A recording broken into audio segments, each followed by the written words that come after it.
Hello students, आज हम लोग क्लास 10th की केमिस्ट्री में चैप्टर 2 का कुछ इंपॉर्टेंट क्वेश्चन डिस्कस करेंगे। रिवीजन के फॉर्म में हम लोग का टर्म का सिलेबस पूरा हो गया है, हम लोग रिवीजन के लिए थोड़ा चैप्टर 2 को डिस्कस करेंगे। ठीक है, उसके कुछ इंपॉर्टेंट क्वेश्चन हैं जो हम लोग डिस्कस करेंगे आज। तो हमारा पहला क्वेश्चन है, why should curd and sour substance not be kept in brass and copper vessels. ठीक है, इसमें कहा गया है कर्ड और सॉर सब्सटेंस हम लोग कॉपर वेसल में और ब्रास में क्यों नहीं रखते हैं। उसका रीज़न ये है कि अगर कर्ड और जो सॉर सब्सटेंस होते हैं दे हैव एसिडिक नेचर, और अगर ये ब्रास और कॉपर में आप रखते हैं तो ये उनके कॉपर और ब्रास से रिएक्ट करके एक पॉइजनस सब्सटेंस बना लेते हैं, पॉइजनस हो जाते हैं, जिसकी वजह से उनको खाने पर शरीर में जहर फैल सकता है। इसी वजह से इनको हम लोग उस इन वेसल्स में नहीं रखते। ठीक, सेकेंड है, why does dry hydrochloric acid does not change colour in dry litmus paper. मतलब कहा गया है, पूछा गया है कि ड्राई HCl आपका लिटमस पेपर का कलर क्यों चेंज नहीं करता।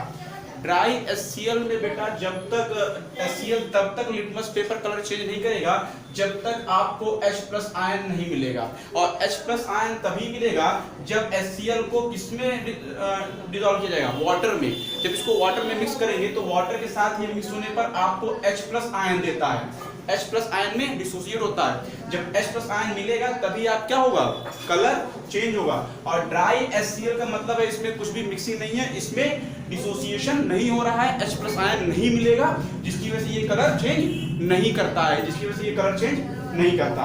ओके, नेक्स्ट क्वेश्चन है,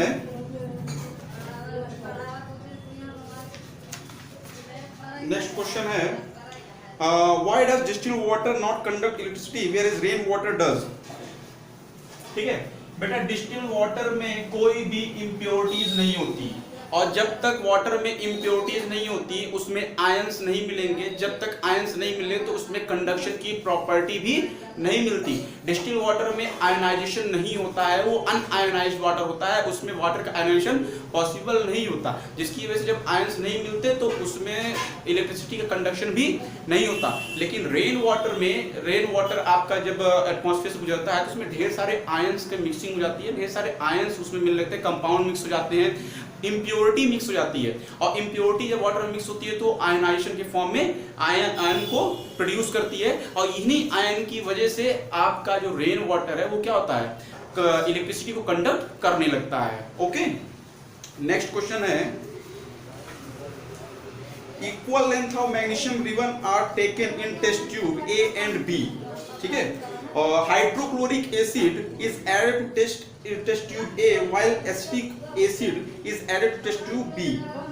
In which test tube will the fizzing occur more vigorously and why।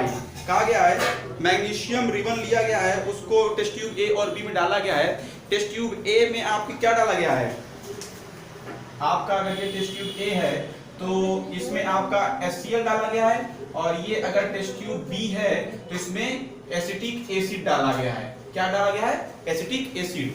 अब इसमें जो मैग्नीशियम रिबन है, ठीक है, तो इसमें पूछा गया है कि किसमें फिजिंग तेजी से इवॉल्व होगी। तो हाइड्रोक्लोरिक एसिड अगर मैग्नीशियम से ट्रीट करता है, ठीक, मैग्नीशियम से ट्रीट कर रहा है हाइड्रोक्लोरिक एसिड, तो आपका बन जाता है magnesium chloride plus hydrogen gas. ठीक है, अब ये स्ट्रॉन्ग एसिड है, मैग्नीशियम से बहुत जल्दी रिएक्ट कर जाएगा, जिसकी वजह से आपका हाइड्रोजन गैस इवॉल्व तुरंत होने लगता है। This is the weak acid, ये वीक एसिड होता है, मैग्नीशियम से स्लो रिएक्ट करेगा।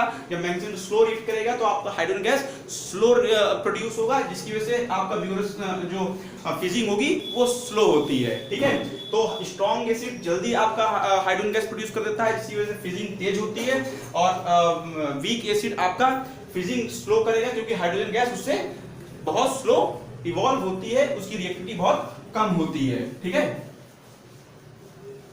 नेक्स्ट क्वेश्चन आपका जो है, fresh milk has a pH of 6, how do you think the pH will change as it turns into curd, explain your answer. ठीक है, आप ही जानते हैं कि मिल्क में आपके लैक्टिक एसिड मिलता है, और जैसे जैसे लैक्टिक एसिड के कंटेंट बढ़ते जाते हैं, उसकी कंसंट्रेशन बढ़ती जाती है, मिल्क आपका कर्ड में कन्वर्ट होने लगता है, मिल्क आपका कर्ड में कन्वर्ट होने लगता है। तो पीएच वैल्यू अगर मिल्क की आपकी 6 है तो कर्ड की पीएच वैल्यू उससे भी कम होगी। क्यों? पीएच वैल्यू जैसे जैसे घटेगी एसिडिक कैरेक्टर बढ़ता जाएगा, लैक्टिक एसिड का कंसंट्रेशन बढ़ता जाएगा। ठीक है, तो पीएच वैल्यू मिल्क की ज्यादा होगी और कर्ड की कम होगी। ठीक, नेक्स्ट क्वेश्चन है, plaster of Paris should be stored in moisture proof container, explain why. ठीक है, तो प्लास्टर ऑफ पेरिस आपका मॉइस्चर प्रूफ कंटेनर में इसलिए रखा जाता है क्योंकि अगर इसको मॉइस्चर प्रूफ कंटेनर में ना रखा गया तो एटमॉस्फेयर प्रेजेंट मॉइस्चर से ये रिएक्ट करके प्लास्टर ऑफ पेरिस किस में कन्वर्ट हो जाएगा? जिप्सम में कन्वर्ट हो जाएगा। ठीक है, किस में कन्वर्ट हो जाएगा? जिप्सम में कन्वर्ट हो जाएगा, जिसकी वजह से क्या होगा? इसमें हार्डनेस आ जाती है, फिर ये हमारे ज्यादा काम का नहीं रहता है। ओके, नेक्स्ट क्वेश्चन है, What happen when nitric acid added to egg shell? ठीक है, अगर नाइट्रिक एसिड आपका एग शेल में अगर ऐड किया जाता है तो क्या होता है? ठीक है, नाइट्रिक एग शेल आपका जानते हैं कि कैल्शियम कार्बोनेट का बना होता है, और कैल्शियम कार्बोनेट जब नाइट्रिक एसिड के साथ ट्रीट करता है CaCO3 and nitric acid, it forms calcium nitrate, it forms calcium nitrate plus CO2 plus water. ठीक है, ठीक, अब होगा क्या कि जैसे इसमें मिक्स करेंगे तो ईपर विवेल के साथ आपकी CO2 गैस इवॉल्व होगी, ईपर विवेल के साथ CO2 गैस इवॉल्व होगी। ठीक है, अगर एक्सेल में आप नाइट्रिक एसिड में एक्सेल डालेंगे तो ईपर विवेल के साथ CO2 गैस इवॉल्व होती है। ओके, नेक्स्ट क्वेश्चन है, washing soda is a hydrated salt. Its molecular formula is sodium carbonate decahydrate. Baking powder is sodium bicarbonate, does not contain water of crystallization. ठीक है, sorry, question है, how would you distinguish between baking powder and washing soda by heating? आप जानते हैं कि अगर आप washing soda को अगर आप हीट करते हैं, वॉशिंग सोडा को अगर आपने हीट किया Na2CO3 डॉट 10H2O, जब आप इसको हीट करते हैं तो आपके पास बनता है सोडा S प्लस आपका क्रिस्टलाइजेशन, वाटर ऑफ क्रिस्टलाइजेशन अलग हो जाता है। ठीक है, लेकिन यहीं पर जब आप सोडियम बाइकार्बोनेट को आप हीट करते हैं, इसको जब आप हीट करते हैं तो आपका सोडियम बाइकार्बोनेट बन जाता है, CO2 निकलता है और वाटर मॉलिक्यूल आपका इवॉल्व हो जाता है। मींस ईफर के साथ CO2 गैस आपकी रिमूव होती है, CO2 गैस ईफर के साथ निकलती है। ठीक है, तो ये आपका डिस्टिंग्विश करने में हेल्प करेगा। अगर इसको आप हीट करेंगे तो आपका सोडा S बन जाएगा, क्रिस्टलाइजेशन ऑफ वाटर निकल जाएगा, इसको हीट करेंगे तो CO2 गैस निकलेगी, और यही CO2 गैस अगर आप लाइम वाटर के साथ इसको अगर आपने क्या किया, लाइम वाटर से इसको पास किया, क्या किया गया, लाइम वाटर से इसको पास किया गया, तो ये क्या किस कलर में कन्वर्ट हो जाएगा? मिल्की कलर में कन्वर्ट हो जाएगा। किस में कन्वर्ट हो जाएगा? मिल्की कलर में कन्वर्ट हो जाएगा, जो कि ये बताएगा कि उस पर्टिकुलर गैस CO2 गैस है। ओके, नेक्स्ट क्वेश्चन है हमारा जो इंपॉर्टेंट है वो है, हाँ, क्वेश्चन है हमारा, dry pellet of common base B when kept in open absorb moisture and turns sticky. The compound is also a byproduct of chlor-alkali process. And if B, what type of reaction occurs when B is treated with the acidic oxide? Write the balanced chemical equation. ठीक है, आप ये जानते हैं hygroscopic and by product of chlor alkali है। Chlor alkali process में आपको 3 compound मिलते हैं, सोडियम हाइड्रोक्साइड, क्या मिलेगा? सोडियम हाइड्रोक्साइड मिलता है, क्लोरीन गैस मिलती है और हाइड्रोजन गैस मिलती है। ठीक है, ये आपका क्लोर एल्कली प्रोसेस में चीजें मिलती हैं। अब यही आपका क्या होगा क्लोर एल्कली प्रोसेस में, यही आपका क्या है, यही आप क्या है, जो B है आपका, B क्या होगा, सोडियम हाइड्रोक्साइड है। अब सोडियम हाइड्रोक्साइड को जब आप CO2 के साथ ट्रीट करवाएंगे तो आपका बन जाएगा सोडियम कार्बोनेट, सोडियम कार्बोनेट, और सोडियम कार्बोनेट बन जाएगा और वाटर मॉलिक्यूल निकलेगा, और वाटर मॉलिक्यूल निकलेगा। This is the balance reaction of sodium hydroxide with carbon dioxide gas. ठीक है, ये हो जाएगा आपका आंसर। ठीक है, नेक्स्ट क्वेश्चन है, थॉट से आता है, blue colour salt of copper when heated losses water and turns white.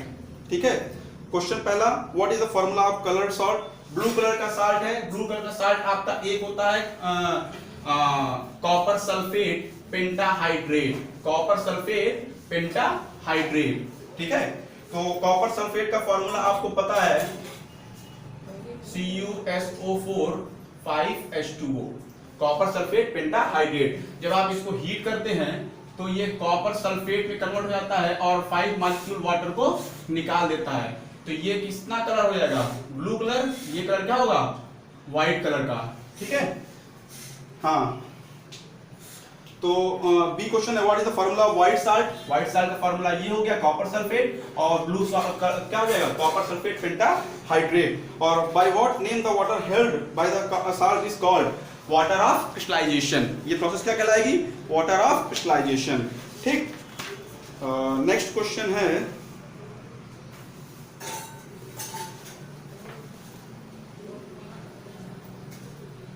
write the chemical formula of washing soda. What happen when crystal of washing soda are exposed in air.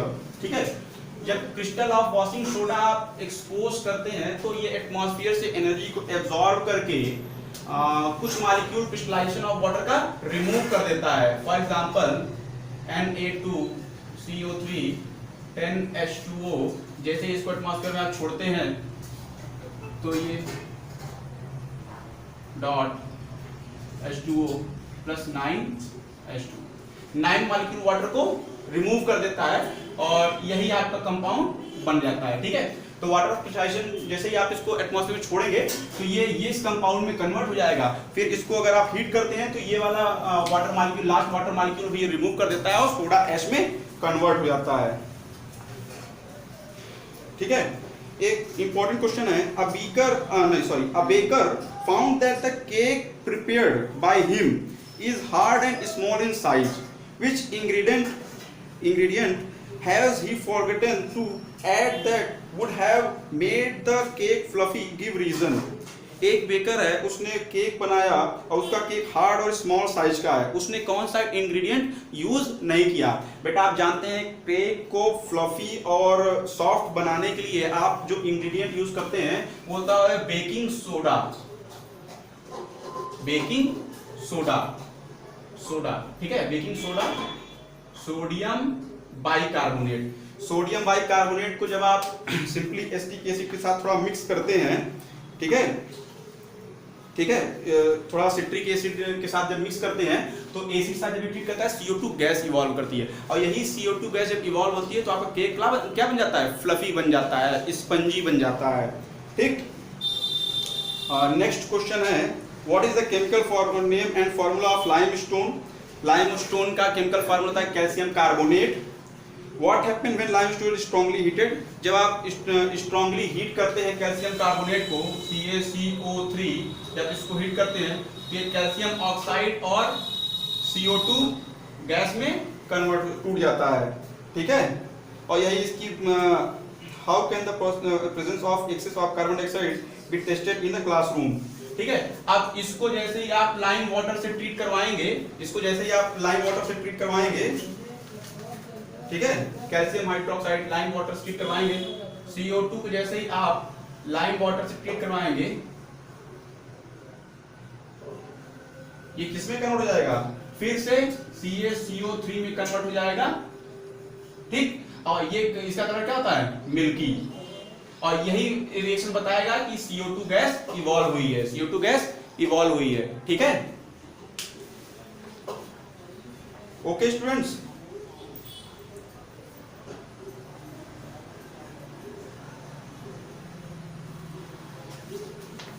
आपका